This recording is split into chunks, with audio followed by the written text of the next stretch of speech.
بسم اللہ الرحمن الرحیم۔ شروع کرتا ہوں اللہ کے نام سے جو بے انتہا مہربان نہایت رحم والے ہیں۔ یا ایھا المزمل قم اللیل الا قلیلا نصفه او انقص منه قلیلا او زد علیہ ورتل القرآن ترتیلا انا سنلقی علیک قولا ثقیلا إن ناشئة الليل هي أشد وطئا وأقوم قيلا إن لك في النهار سبحا طويلا واذكر اسم ربك وتبتل إليه تبتيلا رب المشرق والمغرب لا إله إلا هو فاتخذه وكيلا۔ اے جھرمٹ مار کر کپڑا اوڑھنے والے، رات کو تہجد پڑھا کیجیے مگر تھوڑی رات، آدھی رات یا اس سے بھی کچھ کم کر لیجیے یا اس پر بڑھا دیجیے، اور قرآن کو ٹھہر ٹھہر کر صاف پڑھا کیجیے۔ یقیناً ہم آپ پر بہت بھاری بات عنقریب نازل کریں گے۔ بے شک رات کا اٹھنا نفس کو خوب کچل دیتا ہے اور بات کو بہت درست کر دیتا ہے۔ یقیناً تمہیں دن میں بہت مشغل رہتا ہے۔ آپ اپنے رب کے نام کا ذکر کیا کریں اور تمام خلائق سے کٹ کر اللہ کی طرف متوجہ ہو جائیے۔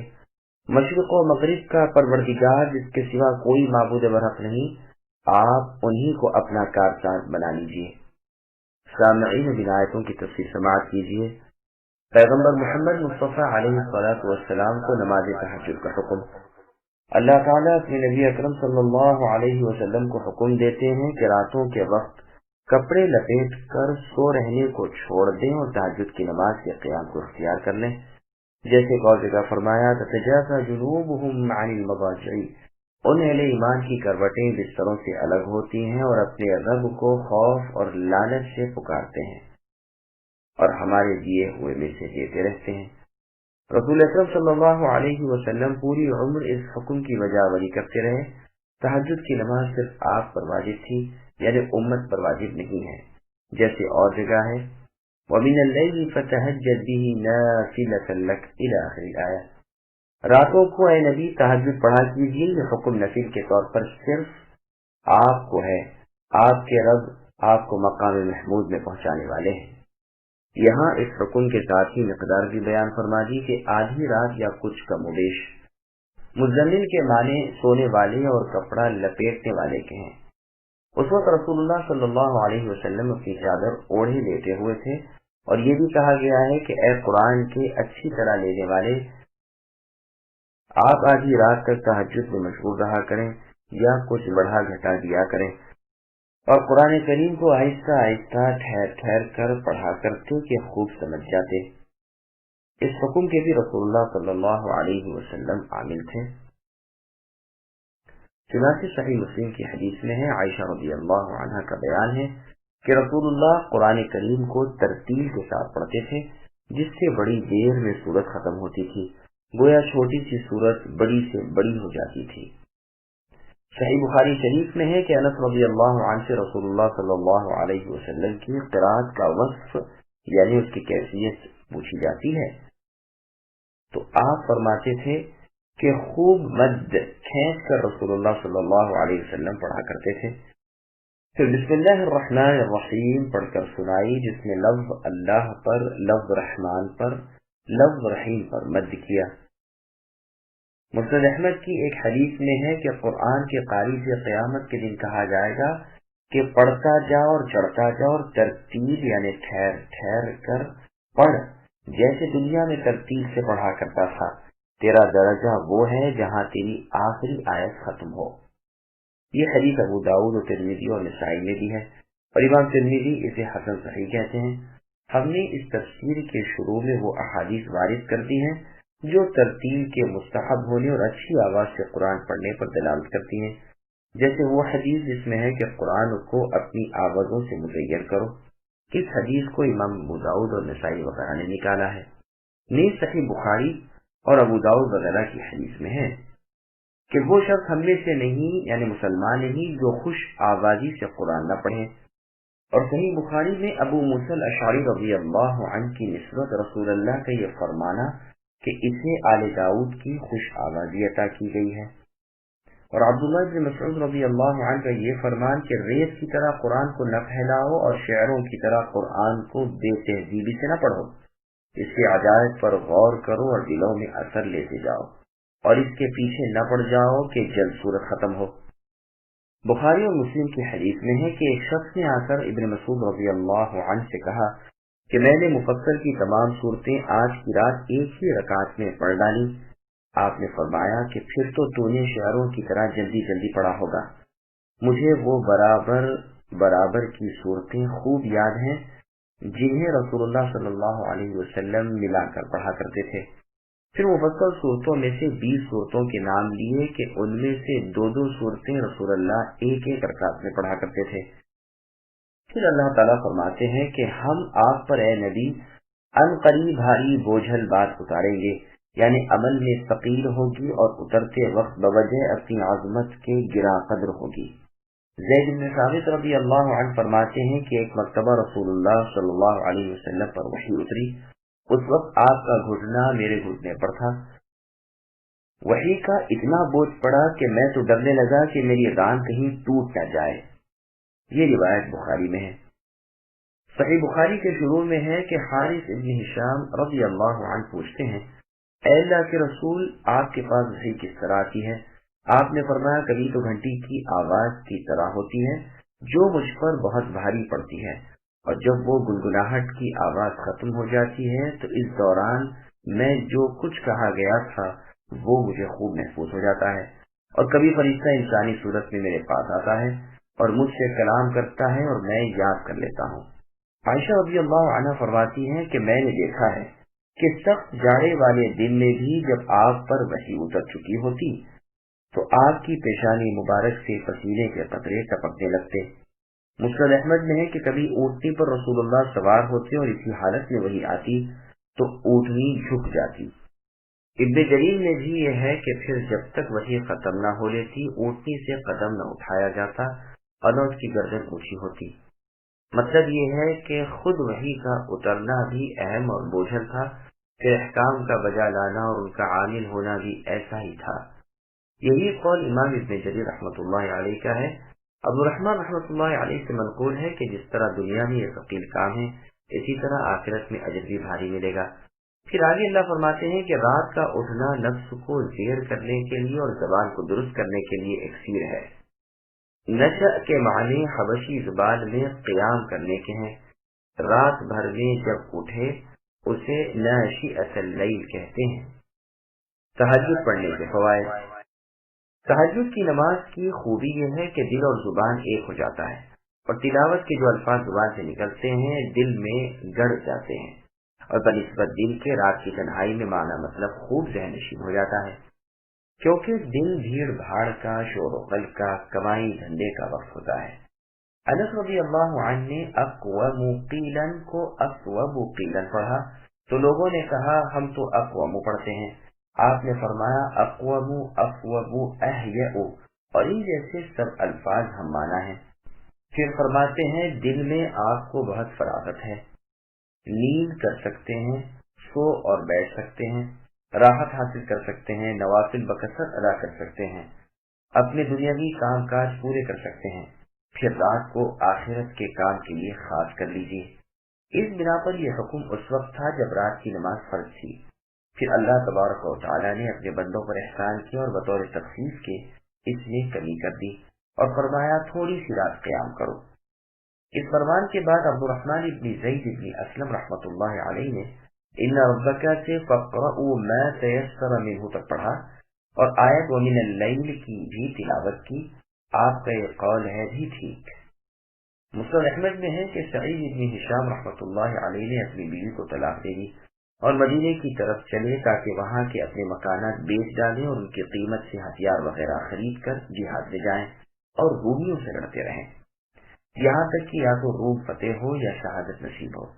مدینہ شریف میں اپنی قوم والوں سے ملے اور اپنا ارادہ ظاہر کیا تو انہوں نے کہا سنو، رسول اللہ صلی اللہ علیہ وسلم کی حیات میں آپ ہی کی قوم میں سے 6 شخصوں نے یہی ارادہ کیا تھا کہ عورتوں کو طلاقیں دے دیں، مکانات وغیرہ بیچ ڈالیں اور اللہ کی راہ میں کھڑے ہو جائیں۔ رسول اکرم صلی اللہ علیہ وسلم کو جب یہ معلوم ہوا تو آپ نے ان سے فرمایا کیا جس طرح میں کرتا ہوں اس طرح کرنے میں تمہارے لیے اچھائی نہیں ہے؟ خبردار ایسا نہ کرنا، اپنے ارادے سے باز آ جاؤ۔ یہ حدیث سن کر سعید رحمۃ اللہ علیہ نے بھی اپنا ارادہ ترک کر دیا اور وہیں اسی جماعت سے کہا کہ تم گواہ رہنا کہ میں نے اپنی بیوی سے رجوع کر لیا۔ اب سعید رحمۃ اللہ علیہ چلے گئے۔ پھر جب اس جماعت سے ملاقات ہوئی تو کہا کہ یہاں سے جانے کے بعد میں عبداللہ ابن عباس رضی اللہ عنہما کے پاس گیا اور ان سے رسول اللہ کے ذکر پڑھنے کی کیفیت دریافت کی تو انہوں نے کہا کہ اس مسئلے کو سب سے زیادہ بہتر طور پر عائشہ رضی اللہ عنہا بتلا سکتی ہیں، تم وہیں جاؤ اور انہی سے دریافت کرو اور ان سے جو سنو وہ ذرا مجھ سے کہہ جانا۔ میں حکیم بن افلح رضی اللہ عنہ کے پاس گیا اور ان سے میں نے کہا کہ تم مجھے ام المؤمنین عائشہ رضی اللہ عنہا کی خدمت میں لے چلو۔ انہوں نے فرمایا کہ میں وہاں نہیں جاؤں گا، اس لیے کہ میں نے انہیں مشورہ دیا کہ ان دونوں آپس میں لڑنے والی جماعتوں یعنی علی اور ان کے مقابلوں کے بارے میں آپ کچھ دخل نہ دیجیے، لیکن انہوں نے نہ مانا اور دخل دیا۔ میں نے انہیں قسم دی اور کہا کہ نہیں، آپ مجھے ضرور وہاں لے چلیے۔ خیر بمشکل تمام وہ راضی ہو گئے اور میں ان کے ساتھ گیا۔ ام المؤمنین عائشہ رضی اللہ عنہا نے حکیم رضی اللہ عنہ کی آواز پہچان لی اور فرمایا کیا حکیم ہے؟ جواب دیا گیا کہ ہاں میں حکیم ابن افلح ہوں۔ پوچھا تمہارے ساتھ کون ہے؟ کہا سعید بن ہشام رحمۃ اللہ علیہ۔ پوچھا ہشام کون؟ عامر کے لڑکے؟ کہا ہاں عامر کے لڑکے۔ تو عائشہ رضی اللہ عنہا نے عامر کے لیے دعائے رحمت کی اور فرمایا عامر بہت اچھے آدمی تھے، اللہ تعالیٰ ان کو رحم کرے۔ میں نے عرض کیا ام المؤمنین مجھے بتلائیے کہ رسول اللہ صلی اللہ علیہ وسلم کے اخلاق مبارک کیا تھے؟ آپ نے فرمایا کیا تم قرآن نہیں پڑھتے؟ میں نے کہا کیوں نہیں؟ فرمایا بس رسول اللہ کا خلق یعنی آپ کے اخلاق قرآن تھا۔ اب میں نے اجازت مانگنے کا قصد کیا لیکن فوراً ہی یاد آ گیا کہ رسول اللہ صلی اللہ علیہ وسلم کی رات کی نماز کا حال بھی دریافت کر لوں۔ اس سوال کے جواب میں انہوں نے فرمایا کیا تم نے سورہ مزمل نہیں پڑھی؟ میں نے کہا ہاں پڑھی ہے۔ فرمایا سنو، اس سورت کے اول حصے میں قیام لیل فرض ہوا اور سال بھر تک رسول اللہ اور آپ کے اصحاب تہجد کی نماز بطور فرضیت کے ادا کرتے رہے یہاں تک کہ قدموں پر برم آ گیا۔ 12 ماہ کے بعد اس سورت کے خاتمے کی آیتیں اتری اور اللہ تعالیٰ نے تخفیف کر دی، فرضیت اٹھ گئی اور نفلیت باقی رہ گئی، یعنی اس نماز کا ادا کرنا پنجگانہ نمازوں کی طرح فرض نہ رہا۔ میں نے پھر اٹھنے کا ارادہ کیا لیکن خیال آیا کہ وطر کا مسئلہ بھی دریافت کر لوں، تو میں نے کہا ام المؤمنین رسول اللہ کے وطر پڑھنے کی کیفیت سے بھی آگاہ فرمائیے۔ آپ نے فرمایا ہاں سنو، ہم رسول اللہ کی مسواک، وضو کا پانی وغیرہ تیار کر کے ایک طرف رکھ دیا کرتے تھے، جب بھی اللہ تعالیٰ چاہتے اور آپ کی آنکھ کھلتی یعنی نیند سے بیدار ہوتے، اٹھتے، مسواک کرتے، وضو کرتے اور 8 رکعتیں پڑھتے، بیچ میں تشہد میں بالکل نہ بیٹھتے۔ 8ویں رکعت پوری کر کے رسول اللہ التحیات میں بیٹھتے، اللہ تبارک و تعالی کا ذکر کرتے، دعا کرتے اور زور سے سلام پھیرتے کہ ہم بھی سن لیں۔ پھر بیٹھے ہی بیٹھے 2 رکعتیں اور ادا کرتے اور 1 وتر پڑھتے۔ بیٹا یہ سب مل کر 11 رکعتیں ہوئی۔ پھر جب رسول اللہ عمر رسیدہ ہو گئے اور بدن بھاری ہو گیا تو رسول اللہ نے 7 وتر پڑھے، پھر سلام پھیرنے کے بعد بیٹھ کر 2 رکعتیں ادا کی۔ بس بیٹا یہ 9 رکعتیں ہوئی۔ اور رسول اللہ کی عادت مبارکہ تھی کہ جب کسی نماز کو پڑھتے تو اس پر مداومت یعنی ہمیشگی اختیار کرتے۔ ہاں اگر کسی شغل یا نیند یا دکھ تکلیف اور بیماری کی وجہ سے رات کو نماز نہ پڑھ سکتے تو دن کو 12 رکعت ادا فرما لیا کرتے۔ میں نہیں جانتی کہ کسی ایک رات میں رسول اللہ نے پورا قرآن صبح تک پڑھا ہو اور نہ رمضان کے سوا کسی اور مہینے کے پورے روزے رکھے ہوں۔ اب میں ام المؤمنین عائشہ رضی اللہ عنہا سے رخصت ہو کر ابن عباس رضی اللہ عنہما کے پاس آیا اور وہاں کے تمام سوال و جواب دہرائے۔ آپ نے سب کی تصدیق کی اور فرمایا اگر میری بھی آمد و رفت ان کے پاس ہوتی تو جا کر خود اپنے کانوں سے سن آتا۔ یہ حدیث صحیح مسلم شریف میں بھی ہے۔ ابن جریر میں ہے کہ عائشہ رضی اللہ عنہ فرماتی ہیں کہ میں نبی اکرم صلی اللہ علیہ وسلم کے لیے بولیاں رکھ دیا کرتی جس پر آپ تہجد کی نماز ادا فرما لیا کرتے۔ لوگوں نے کہیں یہ خبر سن لی اور رات کی نماز میں رسول اکرم صلی اللہ علیہ وسلم کی اقتداء کرنے کے لیے وہ بھی آ گئے۔ رسول اکرم صلی اللہ علیہ وسلم غضبناک ہو کر باہر نکلے، چونکہ آپ کو امت پر شفقت و رحمت تھی اور ساتھ ہی ڈر تھا کہ ایسا نہ ہو کہ نماز فرض ہو جائے، لہذا آپ ان سے فرمانے لگے کہ لوگوں، انہی اعمال کی تکلیف اٹھاؤ جن کی تم میں طاقت ہو، اللہ تعالیٰ ثواب دینے سے نہیں تھکیں گے، البتہ تم عمل کرنے سے تھک جاؤ گے۔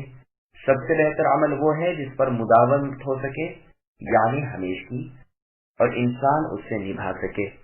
ادھر قرآن کریم میں یہ آیتیں اتری اور صحابہ رضی اللہ عنہ نے قیام لیل شروع کیا، یہاں تک کہ رسیاں باندھنے لگے کہ نیند نہ آ جائے۔ 8 مہینے اسی طرح گزر گئے۔ ان کی اس کوشش کو جو وہ اللہ تعالیٰ کی رضامندی کی طلب میں کر رہے تھے، دیکھ کر اللہ تعالیٰ نے بھی ان پر رحم کیا اور اسے فرض عشاء کی طرف لوٹا دیا اور قیام لیل چھوڑ دیا گیا۔ یہ روایت ابن ابی حاتم میں بھی ہے، لیکن اس کا راوی موسیٰ ابن عبیدہ رضوی ضعیف ہے۔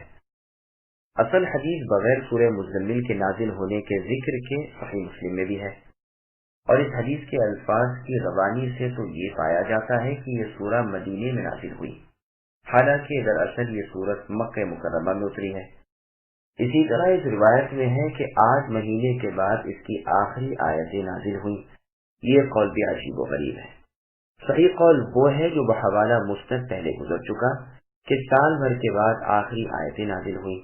ابن عباس رضی اللہ عنہما سے بھی ابن ابی حاتم میں منقول ہے کہ سورہ مزمل کی ابتدائی آیتوں کے اترنے کے بعد صحابہ کرام رضی اللہ عنہم مثل رمضان مبارک کے قیام کرتے رہے، اور اس سورت کے اول آخر آیتوں کے اترنے میں تقریباً سال بھر کا فاصلہ تھا۔ ابو اسامہ رضی اللہ عنہ سے بھی ابن جریر نے اسی طرح مروی ہے۔ ابو عبد الرحمن رحمۃ اللہ علیہ فرماتے ہیں کہ ابتدائی آیتوں کے اترنے کے بعد صحابہ کرام رضی اللہ عنہم نے سال بھر تک قیام کیا، یہاں تک کہ ان کے قدم اور پنڈلیاں درما گئی۔ پھر فَاقْرَؤُوا مَا تَيَسَّرَ مِنْهُ نازل ہوئی اور لوگوں نے راحت پائی۔ حسن بصری اور سوزی رحمۃ اللہ علیہما کا بھی یہ قول ہے۔ ابن ابی حاتم میں ہے بروایت عائشہ رضی اللہ عنہا 16 مہینے کی مدت مروی ہے۔ قتادہ رحمۃ اللہ علیہ فرماتے ہیں کہ 1 سال یا 2 سال تک قیام کرتے رہے، قدم اور پنڈیاں سوج گئیں، پھر آخری سورت کی آیتیں اتری اور تخفیف ہو گئی۔ سعید بن جبیر رحمۃ اللہ علیہ 10 سال کی مدت بتاتے ہیں۔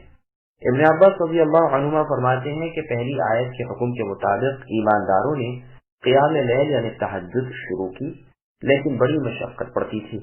پھر اللہ تعالیٰ نے رحم فرمایا اور علم ان سیکونوا سے ما تیسر منہ تک کی آیتیں نازل فرما کر وسعت کر دی اور تنگی نہ رکھی۔ فللہ الحمد۔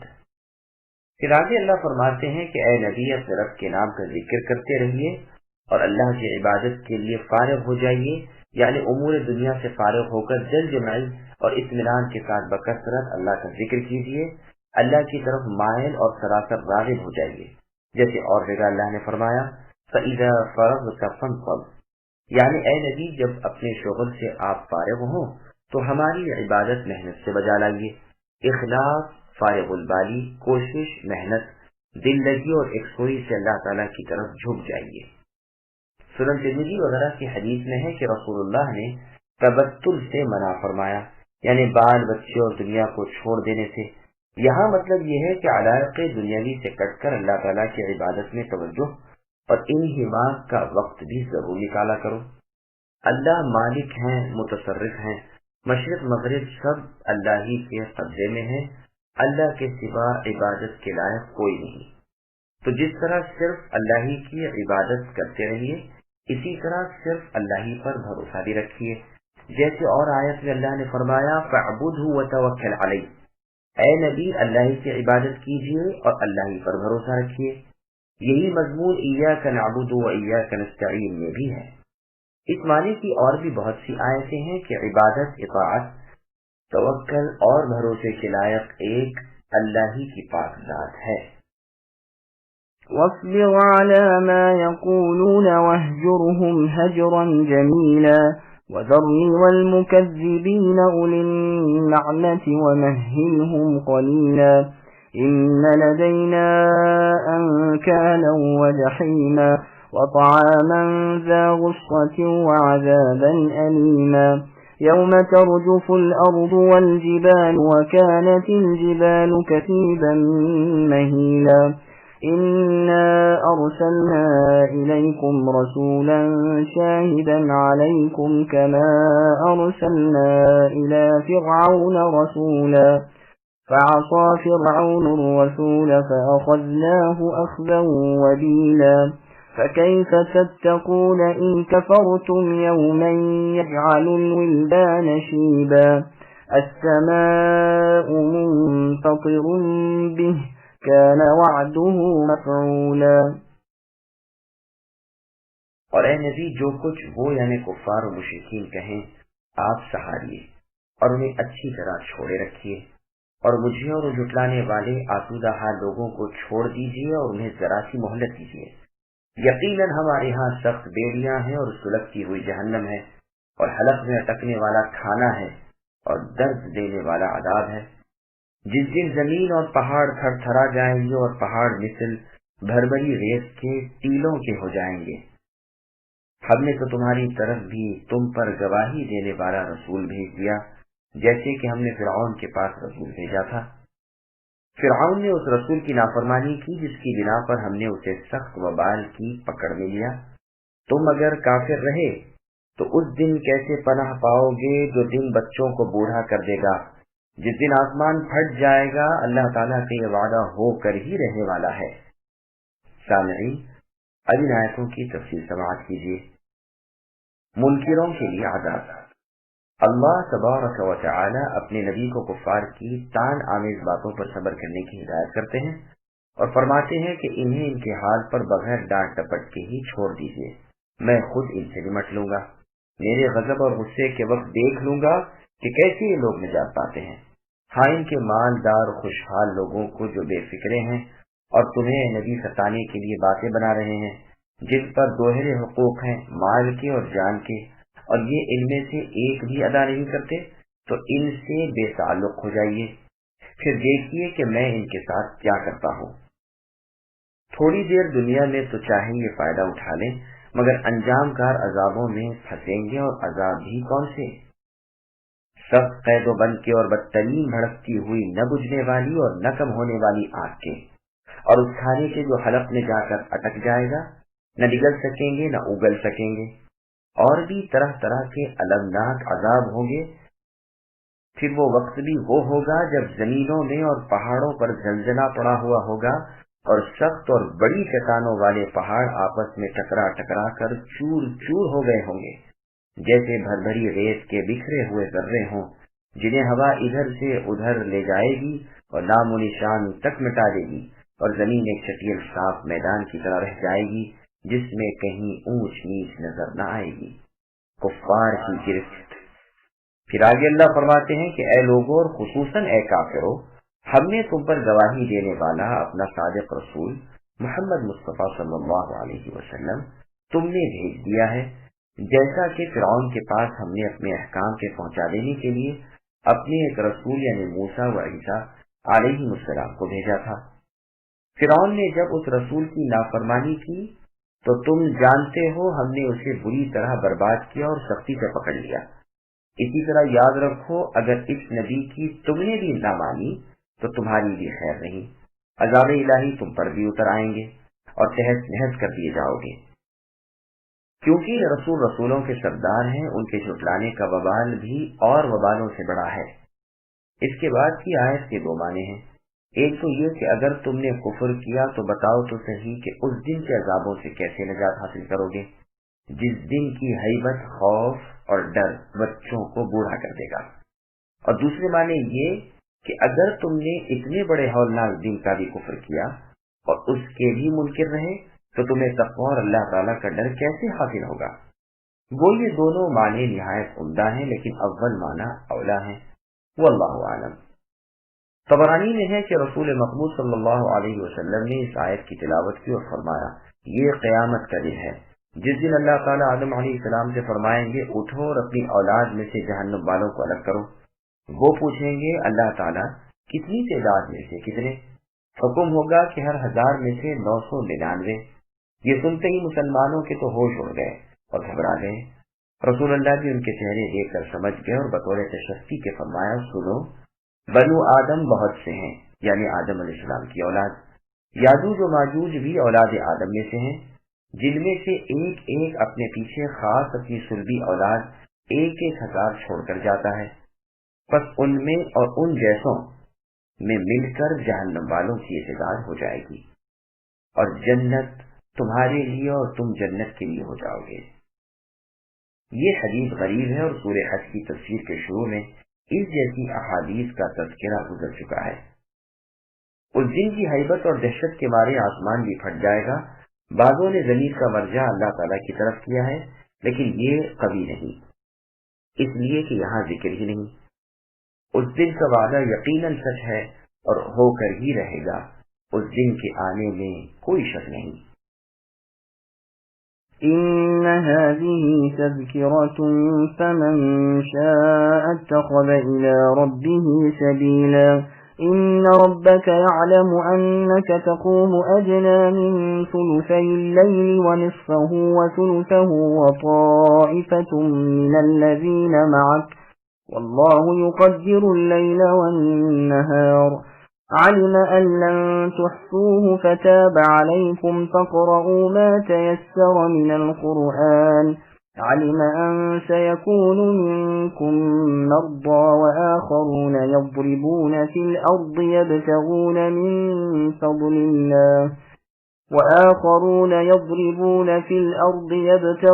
من فضل الله وآخرون يقاتلون في سبيل الله فاقرؤوا ما تيسر منه وأقيموا الصلاة وآتوا الزكاة وأقرضوا الله قرضا حسنا وما تقدموا لأنفسكم من خير تجدوه عند الله هو خيرا وأعظم أجرا واستغفروا الله إن الله غفور رحيم۔ بے شک یہ نصیحت ہے، پس جو چاہے اپنے رب کی طرف راہ اختیار کر لے۔ آپ کے رب بخوبی جانتے ہیں کہ آپ اور آپ کے ساتھ کے لوگوں کی جماعت قریب 2/3 رات کے اور آدھی رات کے اور 1/3 رات کے تہجد پڑھتے ہیں، اور رات دن کا پورا اندازہ اللہ تعالیٰ کو ہے۔ وہ خوب جانتے ہیں کہ تم اسے ہرگز نہ نبھا سکو گے، پس اللہ نے تم پر مہربانی کی، لہذا جتنا قرآن پڑھنا تمہارے لیے آسان ہو اتنا ہی پڑھو۔ وہ اللہ جانتے ہیں کہ تم میں بعض بیمار بھی ہوں گے، بعض دوسرے زمین میں چل پھر کر اللہ تعالیٰ کا فضل یعنی روزی بھی تلاش کریں گے، اور کچھ لوگ اللہ تعالیٰ کی راہ میں جہاد بھی کریں گے۔ سو تم بآسانی جتنا قرآن پڑھ سکو پڑھو، اور نماز کی پابندی رکھو، اور زکوٰۃ دیتے رہا کرو، اور اللہ تعالیٰ کو اچھا فرض دو، اور جو نیکی تم اپنے لیے آگے بھیجو گے اسے اللہ تعالیٰ کے ہاں بہتر سے بہتر اور ثواب میں بہت زیادہ پاؤ گے۔ اللہ تعالیٰ سے معافی مانگتے رہو، یقیناً اللہ تعالیٰ بخشنے والے مہربان ہیں۔ سامعین، اب ان آیتوں کی تفصیل سماعت کیجیے۔ اللہ تعالیٰ فرماتے ہیں کہ یہ سورت عقل مندوں کے لیے سراسر نصیحت و عبرت ہے۔ جو بھی طالب ہدایت ہو وہ مرضی مولا سے ہدایت کا راستہ پالے گا اور اپنے رب کی طرف پہنچ جانے کا ذریعہ حاصل کر لے گا، جیسے دوسری سورت میں اللہ نے فرمایا، وَمَا تَشَاءُونَ إِلَّا أَن يَشَاءَ اللَّهُ إِنَّ اللَّهَ كَانَ عَلِيمًا حَكِيمًا۔ تمہاری چاہت کام نہیں آتی، وہی ہوتا ہے جو اللہ تعالیٰ کا چاہا ہوا ہو۔ صحیح علم والے اور پوری حکمت والے اللہ تعالیٰ ہی تو ہیں۔ پھر آگے اللہ فرماتے ہیں کہ اے نبی صلی اللہ علیہ وسلم، آپ کا اور آپ کے اصحاب کی ایک جماعت کا کبھی 2/3 رات تک قیام لیل میں مشغول رہنا، کبھی آدھی رات کسی میں گزارنا، کبھی 1/3 رات تک تہجد پڑھنا اللہ تعالیٰ کو بخوبی معلوم ہے۔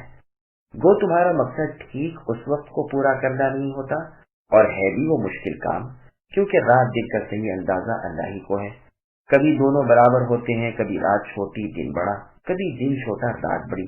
اللہ تعالیٰ جانتے ہیں کہ اس کو نبھانے کی طاقت تم میں نہیں، تو اب رات کی نماز اتنی ہی پڑھو جتنی تم بآسانی پڑھ سکو۔ کوئی وقت مقرر نہیں کہ فرضاً اتنا وقت لگانا ہی ہوگا۔ یہاں صلاۃ کی تعبیر قرات سے کی ہے، جیسے سورہ سبحان یعنی بنی اسرائیل میں ہے، وَلَا تَجْهَرْ بِصَلَاتِكَ، یعنی اپنی قرات نہ تو بلند کیجیے اے نبی، نہ بالکل پست کیجیے۔ فاتحہ خلف الامام کا مسئلہ۔ ابو حنیفہ کے اصحاب نے اس آیت سے استدلال کر کے مسئلہ کہا ہے کہ نماز میں سورہ فاتحہ ہی کا پڑھنا متعین نہیں، اسے پڑھے خواہ اور کہیں سے پڑھ لے، گو ایک ہی آیت پڑھنا کافی ہے۔ اور پھر اس مسئلے کی مضبوطی اس حدیث سے کی ہے جس میں ہے کہ بہت جلدی جلدی نماز ادا کرنے والے کو رسول اللہ صلی اللہ علیہ وسلم نے فرمایا تھا کہ پھر پڑھ جو آسان ہو تیرے ساتھ قرآن سے۔ یہ روایت بخاری اور مسلم کی ہے، اور جمہور نے انہیں یہ جواب دیا ہے کہ بخاری اور مسلم کی عبادہ بن صامت رضی اللہ عنہ والی حدیث میں آ چکا ہے کہ رسول اللہ صلی اللہ علیہ وسلم نے فرمایا کہ نماز نہیں ہے مگر یہ کہ تو سورہ فاتحہ پڑھے۔ اور صحیح مسلم میں بروایت ابو ہریرہ رضی اللہ عنہ مروی ہے کہ رسول اللہ صلی اللہ علیہ وسلم نے فرمایا ہر وہ نماز جس میں سورہ فاتحہ نہ پڑھی جائے وہ بالکل ادھوری، محض، ناکارہ، ناقص اور ناتمام ہے۔ صحیح ابن خزیمہ میں بھی انہی کی روایت سے مروی ہے کہ رسول اللہ نے فرمایا کہ نماز نہیں ہوتی اس شخص کی جو سورہ فاتحہ نہ پڑھے۔ پس ٹھیک قول جمہور کا ہی ہے کہ ہر نماز کی ہر رکعت میں سورہ فاتحہ کا پڑھنا لازمی اور متعین ہے، خواہ امام ہو خواہ مقتدی، خواہ فرض نماز ہو یا نفل، خواہ جہری ہو یا سری، خواہ مسافر کی نماز ہو یا پھر مقیم کی، خواہ دن کی نماز ہو یا رات کی، خواہ فرض ہو کہ نفل ہو۔ بہر صورت فاتحہ کا پڑھنا ہر ایک پر ہر رکعت میں لازم ہے۔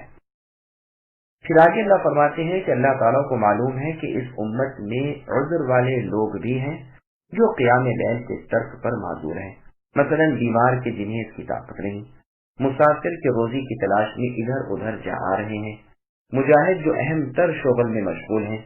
یہ آیت بلکہ یہ پوری صورت مکی ہے، مکے میں نازل ہوئی۔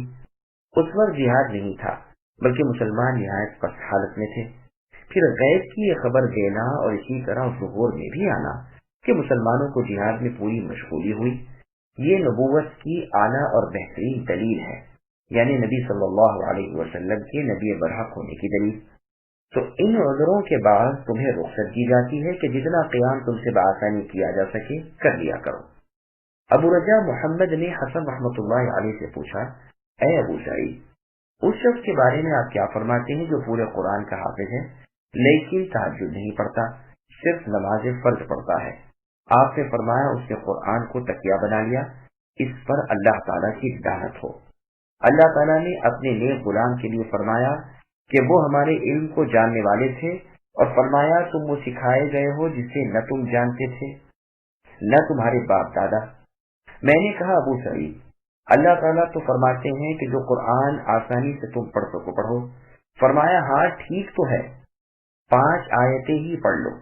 پس بظاہر معلوم ہوتا ہے کہ حافظ قرآن کا رات کی نماز میں کچھ نہ کچھ قیام کرنا امام حسن بصری رحمۃ اللہ علیہ کے نزدیک حق و واجب تھا۔ صحیح بخاری اور مسلم کی حدیث میں ہے جس پر یہ بات دلالت کرتی ہے، جس میں ہے کہ رسول اللہ سے اس شخص کے بارے میں سوال ہوا جو صبح تک سویا رہتا ہے۔ فرمایا یہ وہ شخص ہے جس کے کان میں شیطان پیشاب کر جاتا ہے۔ اس کا ایک مطلب تو یہ بیان کیا گیا ہے کہ اس سے مراد وہ شخص ہے جو عشاء کے فرض بھی نہ پڑھے، اور یہ بھی کہا گیا ہے کہ جو رات کو نفلی قیام نہ کرے۔ سنن ابی داؤد کی روایت میں ہے کہ جو وتر نہ پڑھے وہ ہم میں سے نہیں۔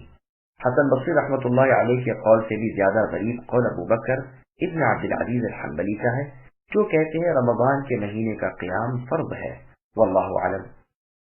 یہ یاد رہے کہ صحیح مسلک تو یہی ہے کہ تہجد کی نماز نہ تو رمضان میں واجب ہے نہ غیر رمضان میں۔ رمضان مبارک کی بابت بھی حدیث میں صاف آ چکا ہے کہ وَقِيَامُ لَيْلِهِ تَطَوُّعًا، یعنی اللہ تعالیٰ نے اس کے قیام کو نفلی قرار دیا ہے وغیرہ۔ پھر آگے اللہ نے ارشاد فرمایا کہ فرض نمازوں کی حفاظت کرو اور فرض زکوٰۃ کی ادائیگی کیا کرو۔ یہ آیت ان حضرات کی دلیل ہے جو فرماتے ہیں کہ فرضیت زکوٰۃ کا حکم مکے میں ہی نازل ہو چکا تھا، ہاں کتنی نکالی جائے، نصاب کیا ہے وغیرہ یہ سب مدینے میں بیان ہوا، واللہ عالم۔ ابن عباس رضی اللہ عنہما، نیز اکرمہ، مجاہد، حسن قتادہ رحمۃ اللہ علیہم وغیرہ سلف کا فرمان ہے کہ اس آیت نے اس سے پہلے کے حکم رات کے قیام کو منسوخ کر دیا۔ ان دونوں حکموں کے درمیان کس قدر مدت تھی اس میں جو اختلاف ہے اس کا بیان اوپر گزر چکا۔ بخاری مسلم کی حدیث میں ہے کہ رسول اللہ نے ایک شخص سے فرمایا 5 نمازیں دن رات میں فرض ہیں۔ اس نے پوچھا اس کے سوا بھی کوئی نماز مجھ پر فرض ہے؟ آپ نے فرمایا باقی سب نوافل ہیں۔ یہ روایت بخاری اور مسلم کی ہے۔ فی سبیل اللہ خرچ کرو۔ پھر آگے اللہ فرماتے ہیں کہ اللہ تعالیٰ کو اچھا قرض دو، یعنی اللہ کی راہ میں صدقہ خیرات کرتے رہو، جس پر اللہ تعالیٰ تمہیں بہت بہتر اور اعلیٰ اور پورا پورا بدلہ دیں گے۔